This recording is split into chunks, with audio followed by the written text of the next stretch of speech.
منتہین ہوتا تو نمبر 100 کا 100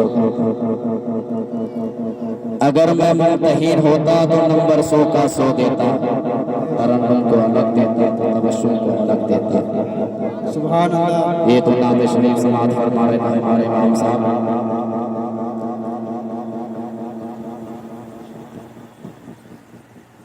اب نعت خان سے نعت خان کی طرف سے اب خطابت کی طرف رکھیے. ہمارے بڑے بڑے علماء کرام اسٹیج پر تشریف رکھے ہوئے ہیں. اب ان کی خطابت آپ سماعت فرمائیں گے تو ان کے آنے سے پہلے ایک بار بلند آواز سے نعرہ تکبیر کا آغاز ہوا. نعرہ تکبیر اللہ اکبر. دونوں ہاتھوں پر بولیے, دونوں ہاتھوں پر اٹھا کر بولیے نعرہ تکبیر. اور بلند آواز سے بولیے نعرہ تکبیر, نعرہ رسالت یا رسول اللہ, نعرہ رسالت یا رسول اللہ, مسلک اعلی حضرت زندہ باد, مسلک اعلی حضرت زندہ باد, مولانا نور الہدی برکاتی زندہ باد, مولانا نور الہدی برکاتی صاحب قبلہ زندہ باد, محبت رسول کانفرنس زندہ باد, محبت رسول کانفرنس زندہ باد. لبوں کو کھول دو خل کی شگفتگی کے لیے, طرف کر کہہ دیجئے سبحان اللہ. لبوں کو کھول دو غل کی شگفتگی کے لیے, لبوں کو کھول دو غل کی شگفتگی کے لیے, ترس رہا ہے گلستہ بس ایک ہنسی کے لیے, ترس رہا ہے گلستہ بس ایک ہنسی کے لیے. مٹا سکو تو مٹا دو یہ ظلمتوں کے فسوں, ایک بار طرف کر تو کہہ دیجئے سبحان اللہ. ہمارے سامنے خطابت کرنے کے لیے ہمارے مولانا صاحب آ رہے ہیں, ان کا سواگت تو سبحان اللہ سے کیجئے. مٹا سکو تو مٹا دو یہ ظلمتوں کے فسوں, ورنہ وہی ہو جاؤں تیرنے کے لیے, ورنہ وہی ہو جاؤں تیرنے کے لیے. خاک ہو جائے عدو جل کر مگر ہم تو رضا, خاک ہو جائے عدو جل کر مگر ہم تو رضا. دم میں جب تک دم ہے ذکر ان کا سناتے جائیں گے. آئیے ہمارے مولانا صاحب کی خطابت سماعت فرمائیں. سید الانبیاء والمرسلین, اما بعد فاعوذ باللہ من الشیطان الرجیم, بسم اللہ الرحمن الرحیم. صدق اللہ العظیم و صدق رسول النبی الامین المکین الکریم.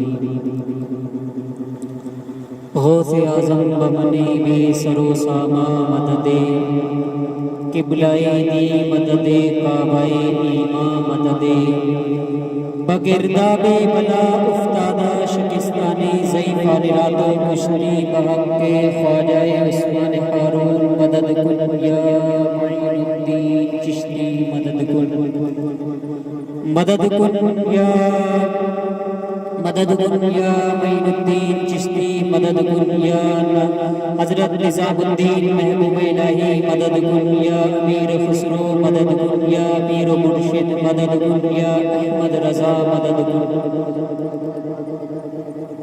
منبر پر جلوہ افروز حضرت علامہ مولانا عامر رضا صاحب قبلہ اور حفاظ کرام اور آپ کے امام, منبر پر جلوہ افروز علماء کرام و سامعین کرام, پردہ نشین ماں اور بہنیں, السلام علیکم ورحمۃ اللہ تعالی وبرکاتہ.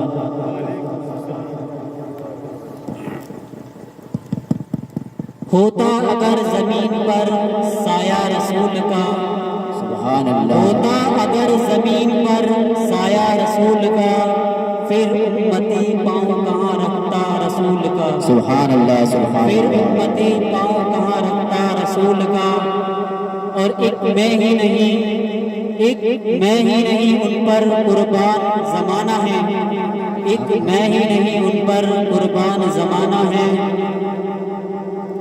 زہرا کے وہ بابا ہیں, حسنین کے وہ نانا ہیں, سبحان اللہ آئیے سب سے پہلے ہم اور آپ انتہائی ادب و محبت کے ساتھ انیس چارہ ساز درد منداں خسرب خوبا سیاہ لامقا ناجش ہر دو سرا احمد مصطفیٰ محمد مصطفیٰ صلی اللہ تعالی علیہ وآلہ وسلم کی بارگاہ میں جس طرح میں پڑھاؤں اس طرح بآواز بلند پڑھیں الصلاۃ والسلام علیک یا رسول اللہ، الصلاۃ والسلام علیک یا نبی اللہ، الصلاۃ والسلام علیک یا حبیب اللہ،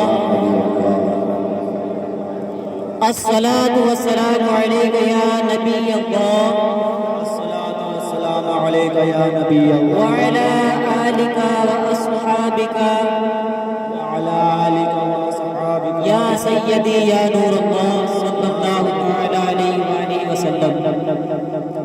میرے پیارے آقا صلی اللہ تعالی علیہ وآلہ وسلم کے پیارے دیوانوں، بے انتہائی خوشی کا موقع ہوا جب میں نے سنا کہ آج کے اس علاقے میں افتتاح مسجد کا آغاز ہونے جا رہا ہے۔ الحمدللہ، اللہ تبارک و تعالیٰ کا بہت بڑا آپ پر بھی اور ہم پر بھی فضل اور احسان ہے کہ آپ نے وہ موقع عطا فرمایا کہ آپ مسجد کی فروغ کے لیے یعنی مسجد کی زمین کی خریداری کے لیے آگے بڑھ کر آئے اور ہمیں وہ موقع ملا۔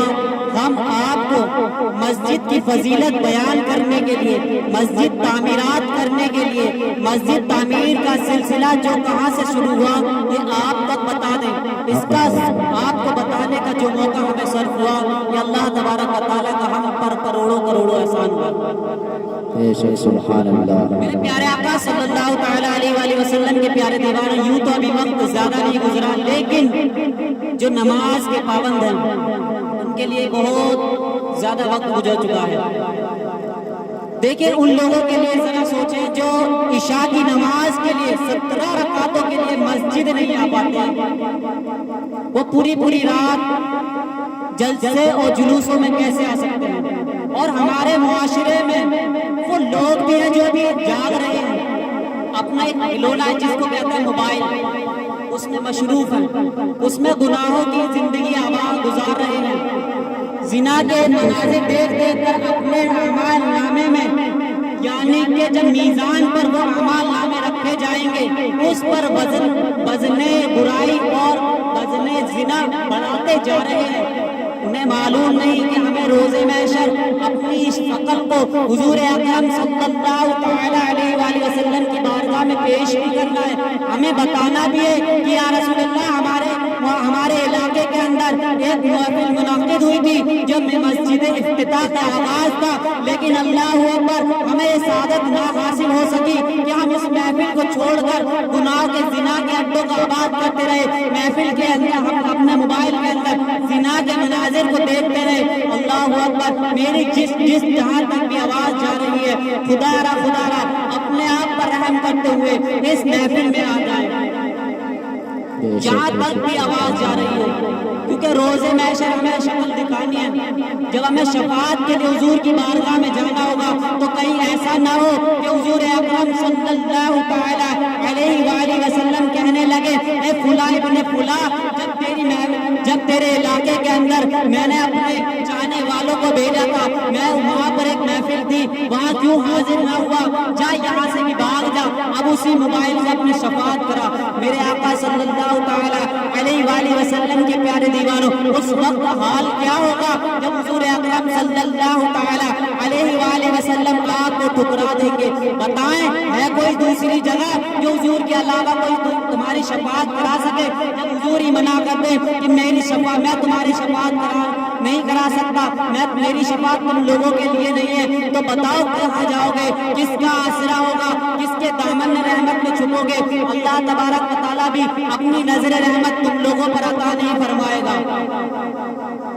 میرے پیارے آقا صلی اللہ تعالی علیہ وآلہ وسلم کے پیارے دیوانوں، جو لوگ جہاں تک بھی آواز جا رہی ہے جاگ رہے ہوں تو محفل پاک میں آ جائیں۔ دیکھیں میرے پیارے آقا صلی اللہ تعالی علیہ وآلہ وسلم کے پیارے دیوانوں، یہ ہمارے خوش نصیبی ہے کہ ہمیں یہ موقع ملا۔ میرے پیارے آقا صلی اللہ تعالی علیہ وآلہ وسلم کے پیارے دیوانوں، حضور اکرم نور مجسم صلی اللہ تعالی علیہ وآلہ وسلم کی جو زندگی ہے، شروعات زندگی سے ذکر شروع کرتے ہیں تاکہ آپ کو بھی تو معلوم ہو کہ حضور کی زندگی کس قدر گزری، کیا کیا مصیبتیں آپ نے جھیلی اس دنیا میں رہتے ہوئے ہم امتیوں کے لیے۔ حضور اکرم صلی اللہ تعالی علیہ وآلہ وسلم صبح صادق کے وقت اس دنیا فانی کے اندر تشریف لائے، اور تشریف لاتے وقت حضرت آمینہ رضی اللہ تعالی عنہ، اچھا یہ حضرت آمینہ رضی اللہ تعالی عنہ یہ حضور اکرم صلی اللہ تعالی علیہ وآلہ وسلم کی والدہ ہیں۔ کچھ لوگوں کو ان کے مسلمان کہنے سے بھی تکلیف ہو جاتی ہے، اور یقین جانیے کہ بڑے بڑے فقہائے اعظام اور ہمارے اسلاف نے بھی فرمایا حضور کے والدین یقیناً جنتی ہیں، اور جو ان کو کافر اور مرتد کہے وہ اپنا ٹھکانہ جہنم میں دیکھ لے، وہ گمراہ بد مذہب ہے۔ اور آج تو ہمارے معاشرے کے اندر وہ لوگ بھی موجود ہیں جو حضور اکرم صلی اللہ تعالی علیہ وآلہ وسلم کے والدین کو کہتے ہیں، وہ کھلے طور پر کہتے ہیں کہ وہ ایمان نہیں لائے تھے، وہ کافر تھے، اور معاذ اللہ استغفر اللہ، اور حدیث پاک پیش کرتے ہیں، وہ حدیث جو حضرت ابو طالب کے لیے آئی تھی، اس حدیث کو لے کر حضور اکرم صلی اللہ تعالی علیہ وآلہ وسلم کے والدین پر نشانہ سادھتے ہیں۔ اور حضور اکرم صلی اللہ تعالی علیہ وآلہ وسلم کے والدین کا ایمان پر ہونا دو وجوہات پر ہے۔ ایک تو حضرت ابراہیم خلیل اللہ علیہ السلام کے دین پر فائز ہونا، کیونکہ جب تک حضور اکرم صلی اللہ تعالی علیہ وآلہ وسلم کے والدین حیات تھے، یعنی کہ زندہ دنیا میں تشریف فرما تھے، اس وقت تک حضور اکرم صلی اللہ تعالی علیہ وآلہ وسلم نے اعلان نبوت نہیں فرمایا تھا۔ اس لیے حضور اکرم صلی اللہ تعالی علیہ وآلہ وسلم کے والدین حضرت ابراہیم خلیل اللہ علیہ السلام کے دین پر ہونے کی بنیاد پر حق تھے۔ اور دوسری بات یہ کہ آپ حضور اکرم صلی اللہ تعالی علیہ وآلہ وسلم کے والد گرامی والدہ ماجدہ ہیں۔ جب حضور سے لگنے والی مٹی کا یہ مدب اور مرتبہ ہو جاتا ہے کہ وہ مدینے کے خاک بھی خاک پاک شفا بن جاتی ہے، تو حضور اکرم صلی اللہ تعالی علیہ وآلہ وسلم کے والدین کا حال کیا ہو جو حضور اکرم صلی اللہ تعالی علیہ وآلہ وسلم جن کے شکم سے دنیا میں تشریف لائے۔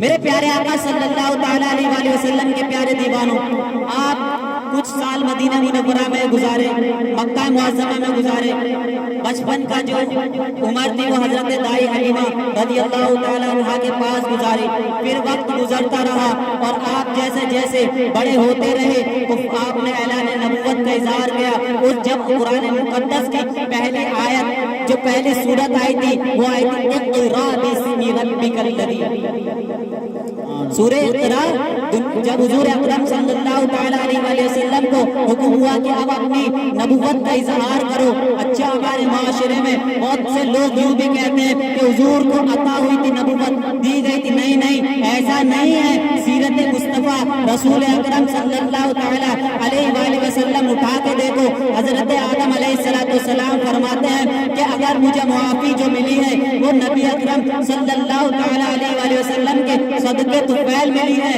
اور اللہ تبارک و تعالیٰ نے اس کائنات کو بنانے سے پہلے حضور اکرم صلی اللہ تعالی علیہ وآلہ وسلم کو اپنے نور سے پیدا فرما کر اپنے پردوں میں چھپا دیا تھا۔ اور ایسا نہیں کہ اللہ تبارک و تعالیٰ کا نور کہنے سے اللہ بھی نور کا ہوا۔ اس کی مثال یوں سمجھیں، یہ مٹی اللہ کی ہے، اللہ تبارک و تعالیٰ نے اپنی مٹی سے آدم کو بنایا، تو یہ نہیں ہوا گویا کہ اللہ مٹی کا بنا ہوا ہے۔ معاذ اللہ ایسا عقیدہ بھی نہیں رکھنا چاہیے۔ وہ کیسا دکھتا ہے، وہ کیسا ہے، رب خالق و کائنات کیسا ہے، اس کا گمان بھی کرنا۔ فقہائے اعظم نے فرمایا کہ کوئی اس تصویر میں پڑ جائے کہ اللہ کیسا ہے، وہ کیسا دکھتا ہوگا، اس کے ہاتھ کیسے ہوں گے، اس کا پیر کیسا ہوگا، معاذ اللہ کفر پر مرنے کا اندیشہ ہے۔ اسی لیے اس تصویر میں تو کبھی نہ پڑے کہ اللہ کیسا دکھتا ہے، اس کو گمان ہی نکال دیں۔ وہ رب کائنات ہے، جنت الفردوس میں ایمان والوں کو اپنا اظہار فرمائے گا۔ یقین جانیے اہل ایمان والوں کے لیے دو نیکیاں، دو انعام اللہ